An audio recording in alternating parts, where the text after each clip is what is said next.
এগরা তৃণমূলের সভায় পরিবহন মন্ত্রী। কন্টাই কোঅপারেটিভ ব্যাংকের নির্বাচনে তৃণমূল প্রার্থীদের জয় করার জন্য আজ পূর্ব মেদিনীপুরে এগরায় তৃণমূল কংগ্রেসের পক্ষ থেকে ধন্যবাদ ও কৃতজ্ঞতা সভার আয়োজন করা হয়। এই সভায় উপস্থিত ছিলেন পশ্চিমবঙ্গ সরকারের পরিবহন মন্ত্রী স্নেহাশিস চক্রবর্তী, এগরার বিধায়ক তরুণ মাইতি, পূর্ব মেদিনীপুর জেলা পরিষদের সভাপতি উত্তম বারিক সহ একাধিক তৃণমূল নেতা। তৃণমূল নেতারা এলাকাবাসী সহ সমবায় নির্বাচনে ভোটারদের ধন্যবাদ জানানোর পাশাপাশি রাজ্যের বিরোধী দলনেতাকে একাধিক ইস্যুতে নিশানা করে। প্রসঙ্গত, গত কয়েকদিন আগে শুভেন্দু অধিকারী এগরায় জনসভা করেছিলেন। তারাই পাল্টা সভা বলে মনে করছে রাজনৈতিক মহল। এগরার বিধায়ক তরুণ মাইতি বলেন, শুভেন্দু অধিকারী কম জানেন, নয়তো নিজের রাজনৈতিক স্বার্থে ভুল তথ্য পরিবেশন করে। আমার বিরুদ্ধে যা বলেছে আগামীতে জনগণ তার যোগ্য উত্তর দেবে। আমি শুনেছি, বললাম যে এই ধরনের ঘটনা কথা যদি সত্যি হয়, যদি এরকম কোনো ঘটনা ঘটে, এটা কোনোদিন হতে দেব না। তৃণমূল কংগ্রেসের দায়িত্বশীল কর্মী হিসাবে সহজ পদ্ধতিতে সোজাভাবে স্বাভাবিক অবস্থায় মানুষ তার গণতান্ত্রিক অধিকার প্রয়োগ করবে, এর ব্যবস্থা তৃণমূল কংগ্রেসের। জঙ্গিপনা নিয়ে কথা বলেছে, এটা নিয়ে কি বলবেন? দেখুন, তিনি আইয়ুব খানকে জেহাদি বলেছেন, জঙ্গি বলেছেন, সবটাই তো কন্টাই কোঅপারেটিভ ব্যাংকের জেরথান কেন্দ্রের নির্বাচন নিয়ে। অতীতের নির্বাচনের নির্ঘণ্টগুলো দেখুন। অতীতের কোঅপারেটিভ ব্যাংকের নির্বাচন তিনি যখন চেয়ারম্যান ছিলেন কিরকম হয়েছিল, সেটা থেকেই বুঝতে পারবেন জিহাদিটা কে। আজকে দেখা গেল নন্দীগ্রামে সাত সকালে বিজেপির 50 সদস্য সহ একাধিক কর্মী তৃণমূলে যোগদান করল শুভেন্দু অধিকারীর উপর। দেখুন,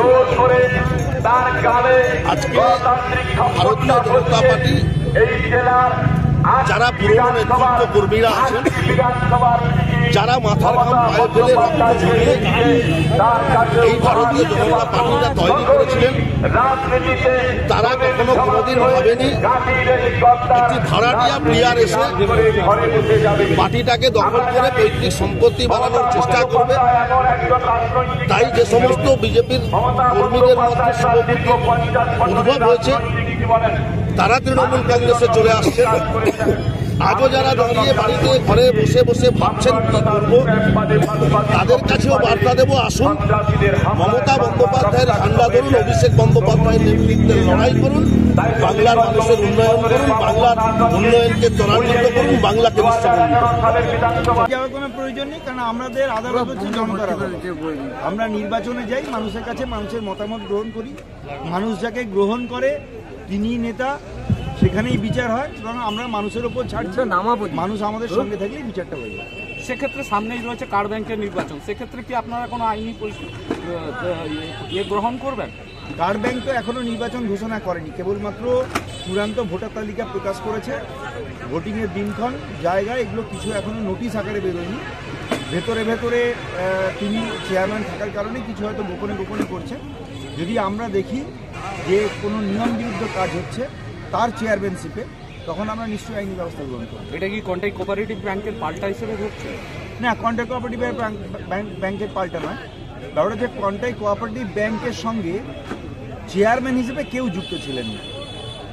শুভেন্দু অধিকারী চেয়ারম্যান ছিলেন, তিনি বিজেপিতে চলে যাবার পরে আমাদের চিন্তামণি মণ্ডল সভাপতি হয়েছিলেন। তার টেনিওর শেষ হওয়ার পরে এখন স্পেশাল অফিসার, অ্যাডমিনিস্ট্রেটর এইসব দিয়ে চলছে ব্যাংক। ফলে একেবারে স্বাধীনভাবে এআরও এবং আরও তারা নির্বাচন পরিচালনা করছে। সুতরাং আমাদের যে কোঅপারেটিভ নির্বাচন কমিশন আছে, তাদের ব্যবস্থাপনায়, কোর্টের তত্ত্বাবধানে আমাদের এই নির্বাচনটা হয়েছে। ফলে স্বাভাবিকভাবে আমাদের কোনো অভিযোগ ছিল না। তো যেহেতু শুভেন্দু অধিকারী এখনও চেয়ারম্যান আছেন কার্ড ব্যাংকে, তিনি অনেক কিছু খেলা অনেক আগে করেছেন, অনেক জায়গাতে করেছেন। যতদিন কন্টাই কোঅপারেটিভ ব্যাংকের চেয়ারম্যান ছিলেন ততদিন পর্যন্ত নির্বাচনটাকে কুক্ষিগত করার অনেক ব্যবস্থা, অনেক প্রকল্প তিনি গ্রহণ করেছিল। তো সেরকম যদি আমরা দেখি, নিশ্চিতভাবে আমরা আইনগত ব্যবস্থা নেব। আর যদি দেখি তিনি সুষ্ঠুভাবে, সুন্দরভাবে কোঅপারেটিভ আইন মেনে নির্বাচন করছেন, তখন আমাদের কোর্টে যাওয়ার প্রয়োজন হবে। বলছি, শুভেন্দু অধিকারী তো চাঞ্চল্যকর অভিযোগ করেছিলেন আপনার বিরুদ্ধে, আপনি বলেছিলেন যে সেই মঞ্চ থেকে, এদিনের মঞ্চ থেকে আপনি তার বিরুদ্ধে জবাব দিবেন। শুভেন্দু অধিকারী যদি আমার বিরুদ্ধে আক্রমণ করেন, তাহলে উত্তরটা আমি দেবো না, উত্তরটা জনগণ দেবে। আর আইয়ুব খানের বিরুদ্ধে অভিযোগ করেছিলেন, তার যথেষ্ট উত্তর মনে হয় দেওয়া হয়েছে। আর একটা কথা আমি বলে রাখি, যে সময় অভাবে আমি বক্তব্যে বলতে পারিনি, সোহনজ্যোতি মাইতি বাবুকে শ্রদ্ধা জানিয়েই বলছি। একটা কথা বলেছি যে পারুল মাইতিকে চেয়ারম্যান করার কথা তিনি করেননি। আরও একটি গুরুত্বপূর্ণ কথা আপনাদের বলব, সোহনজ্যোতি বাবু 2018 সালে মারা গিয়েছিলেন। মার্চ মাসে কন্টাই কোঅপারেটিভ ব্যাংকে তার যে হল ঘর আছে সেখানে একটা স্মরণ সভা হয়েছে। সেই স্মরণ সভাতে শৈলজা দাস উপস্থিত ছিলেন, তিনি উপস্থিত ছিলেন, আমাদের ডেলিগেটরা উপস্থিত ছিলেন। তার সামনে তিনি বলেছিলেন, সোহনজ্যোতি মাইতি বাবুর ছবিকে সামনে রেখে, যে পারুল মাইতিকে তিনি ডাইরেক্টর হিসেবে কোঅপ্ট করবেন। কিন্তু যথারীতি তিনি তার কথা রাখেননি। অথচ সেই পরিবার, সেই পারুল মাইতি, সেই পেশুবাবু, তারা এখন শুভেন্দুবাবুর সঙ্গে আছেন। তো তিনি যা কথা বলেন, কথা রাখেন না।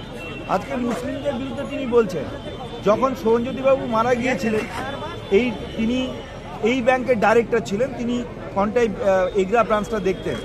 তিনি মারা যাওয়ার পরে যদি তিনি মুসলিম মানুষদের জেহাদি বলে মনে করেন, সেরকম একজন জেহাদিকেই বেলদা ব্রাঞ্চ থেকে মুজফ্ফরবাবু সম্মত নাম, তাকে তুলে এনে এখানে স্পেশাল ডাইরেক্টর করেছিলেন, দিয়ে এখানে বসিয়েছিলেন ব্যাংকটা দেখাশোনা করার জন্য। সুতরাং যখন তিনি দল বদলান, তার দৃষ্টিভঙ্গি বদলে যায়, তার অ্যাটিটিউড বদলে যায়। তো এইরকম একজন মানুষের যে ক্রিডেন্সিয়াল, সেই ক্রিডেন্সিয়ালটা মানুষের কাছে গ্রহণযোগ্য থাকে না। এটা আমার মনে হয়, ব্যক্তিগতভাবে মনে করি, এটা শুভেন্দুবাবুকে মানায় না। হয় তার কাছে খুব কম তথ্য আছে, কম তথ্য নিয়ে তিনি সভাতে আসেন, কিংবা ইচ্ছাকৃতভাবে তথ্যগুলোকে বিকৃত করেন নিজের রাজনৈতিক স্বার্থে ব্যবহার করার জন্য। সুতরাং ভুলভাল বলেন।